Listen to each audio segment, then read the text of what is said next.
नमस्कार। मैं पंडित राजेश अवस्थी आपके अपने YouTube चैनल कुंडली किस्मत की पर आप सभी का स्वागत करता हूं और सिंह राशि के जातकों का अपने YouTube चैनल पर विशेष रूप से अभिनंदन करता हूं। देखिए, आकाश में ग्रह जब अपना गोचर परिवर्तन करता है तब जातक के जीवन में परिवर्तन आता है। जन्म कुंडली में दशाएं अंतरदशाएं जब बदलती हैं तब जातक के जीवन में परिवर्तन आता है। अर्थात परिवर्तन आपके जीवन में तभी आता है जब या तो जन्म कुंडली में दशाएं बदलें या आकाश में ग्रह अपना राशि परिवर्तन करें। एक बात। दूसरी बात, गोचर के ग्रह स्वतंत्र रूप से आपको किसी भी तरह का कोई परिणाम देने में असमर्थ होते हैं जब तक कि वो आपकी जन्म कुंडली के ग्रहों के साथ तालमेल या सामंजस्य स्थापित न कर लें। अर्थात अगर कोई ग्रह आपकी जन्म पत्रिका में बलवान है और गोचर में भी जब वो ग्रह बलवान होगा तो उस ग्रह से संबंधित शुभ फल आपको निश्चित रूप से प्राप्त होते हैं। और अगर जन्म कुंडली में कोई ग्रह अशुभ है और गोचर में भी जब वो ग्रह अशुभ होगा तब उस ग्रह से संबंधित अशुभ फल आपको प्राप्त हो सकते हैं। अगर दशाएं अंतरदशाएं भी अशुभ चल रही हैं, अर्थात दशाएं अंतरदशाएं और जन्म कुंडली के ग्रहों के साथ जब गोचर के ग्रह सामंजस्य या तालमेल बैठाते हैं तभी जातकों के जीवन में उन ग्रहों का प्रभाव पूर्ण रूप से या विस्तृत रूप से या व्यापक रूप से देखने को मिलता है। स्वतंत्र रूप से गोचर के ग्रह जन्म कुंडली के विपरीत जाकर किसी तरह का कोई परिणाम प्रभाव शुभ या अशुभ जातक को प्रदान करने में असमर्थ रहते हैं। तो यह बात आपको सबसे पहले स्पष्ट हो जानी चाहिए। दूसरी बात, जातक के जीवन में परिवर्तन निश्चित है। ग्रह और दशाओं के परिवर्तन से जातक के जीवन में परिवर्तन आता है और इसी श्रृंखला में मई 2025 को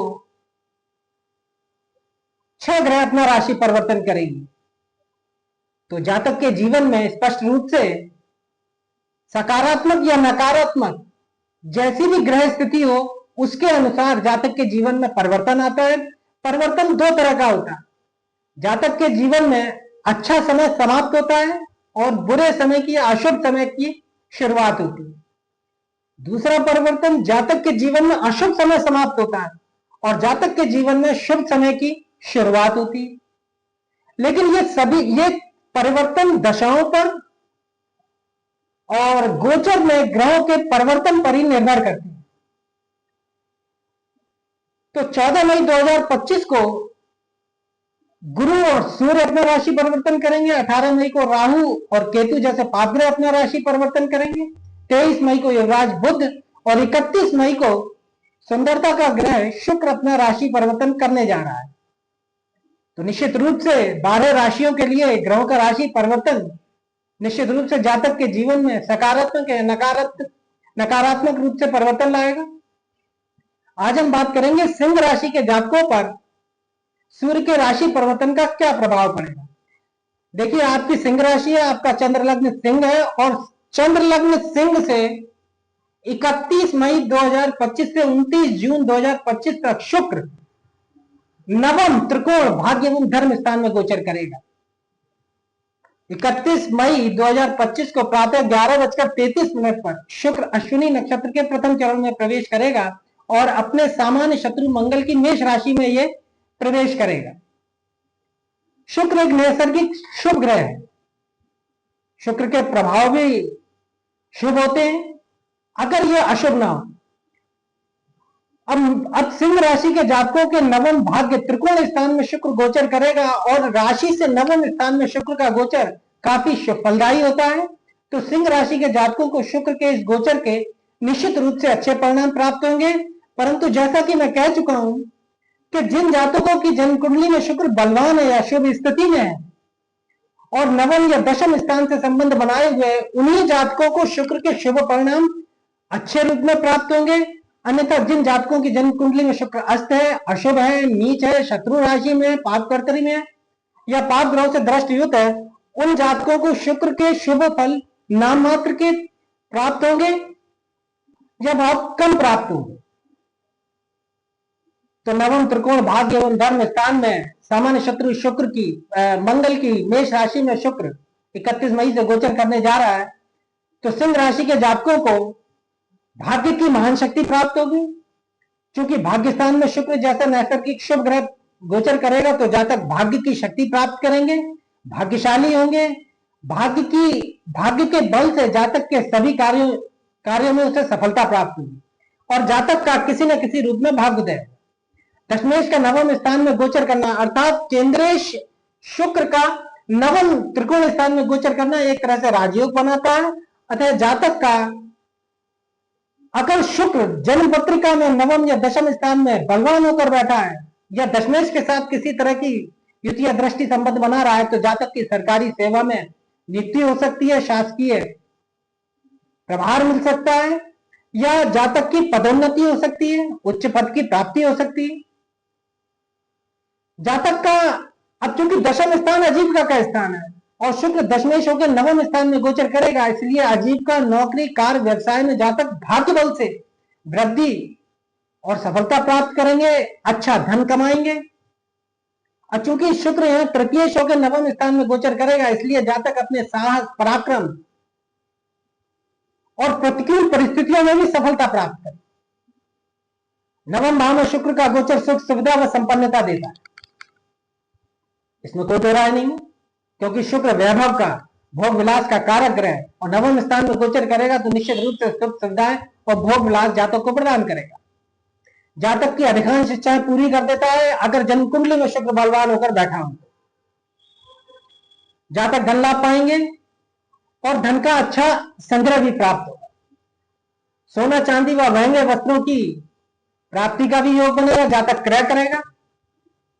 स्त्रियों के माध्यम से, देखिए शुक्र स्त्रियों का कारक ग्रह है, शुक्र ही स्त्री है और नवम स्थान में जातक के शुक्र गोचर करेगा तो स्त्रियों के माध्यम से या पत्नी के माध्यम से जातक को लाभ प्राप्त होगा, कार्यों में सफलता प्राप्त होगी, कार्य संपादित होंगे या जातक का भाग्योदय होगा। स्त्रियों का विशेष सहयोग कई जातकों को प्राप्त होगा। धर्म कर्म का पालन करेंगे। नवम स्थान भाग्य का स्थान, धर्म का स्थान, परोपकार और दान का स्थान है, शुभ कर्मों का स्थान है। तो जातक की रुचि धर्म कर्म के कार्यों में बढ़ेगी। धार्मिक कार्यों में रुचि बढ़ने से जातक दान करेंगे, परोपकार करेंगे, ईश्वर की कृपा प्राप्त करेंगे। गुरुओं और ब्राह्मणों में जातक की श्रद्धा बढ़ेगी। धन प्राप्ति व व्यावसायिक उद्देश्य से लंबी यात्राएं हो सकती हैं। इसके साथ साथ पिता की विशेष शक्ति प्राप्त होगी, क्योंकि दशम और नवम दोनों स्थानों से पिता का विचार किया जाता है, इसलिए पिता की शक्ति प्राप्त होगी। विशेष करके जातक के रोजगार में, व्यवसाय में, आजीविका में पिता का सहयोग रहेगा, आशीर्वाद रहेगा। चतुराई के योग से जातक उन्नति करेगा, क्योंकि शुक्र महान चतुराई का कारक ग्रह है। भाई बहन की सुंदर शक्ति पाएंगे। भाई बहन जातक की आजीविका या भाग्य वृद्धि में सहयोग करेंगे। पुरुषार्थ कर्म के द्वारा जातक की भाग्य वृद्धि होगी, क्योंकि पराक्रमेश भाग्य स्थान में गोचर करेगा तो जातक अपने साहस और पुरुषार्थ से अपने भाग्य को उदय करेगा, जातक की भाग्य वृद्धि होगी। विदेश यात्रा से लाभ होगा, विदेशी कारोबार से भी लाभ होगा। पिता की संपत्ति प्राप्त हो सकती है, अर्थात पैतृक संपत्ति प्राप्त होने का योग जातक की जन्मपत्रिका में बनेगा। जीवन में अविश्वसनीय, अप्रत्याशित परिवर्तन देखने को मिल सकता है। दान धर्म परोपकार करेंगे। धार्मिक कार्यों में जातक की रुचि सहज रूप से बढ़ेगी, जैसा कि मैंने बताया। विदेश में सफलता प्राप्त हो सकती है। धन के लेन देन में जातक भाग्यशाली होगा। अगर जातक ब्याज पर रुपया दे तो उसे अच्छा धन प्राप्त हो सकता है। संगीत या कला जगत से जुड़े हुए जातकों को शुक्र के गोचर के दौरान, अगर ऐसे जातक की जन्म पत्रिका में सिंह राशि के जातक की लग्न कुंडली, जन्म कुंडली में अगर शुक्र नवम या दशम स्थान में कर्मेश या नवमेश के साथ संबंध बनाए हुए हैं तो कला जगत से, सिने जगत से, सिनेमा जगत से, अभिनय जगत से जुड़े हुए जातकों को निश्चित रूप से ये शुक्र सफलता प्रदान करें। शुक्र का ये गोचर 31 मई 2025 से 29 जून 2025 तक रहेगा। तो आज के वीडियो में सिंह राशि के जातकों के लिए इतना ही। अगर वीडियो अच्छा लगा हो तो वीडियो को लाइक करें, अधिक से अधिक शेयर करें और चैनल को सब्सक्राइब करें। नमस्कार।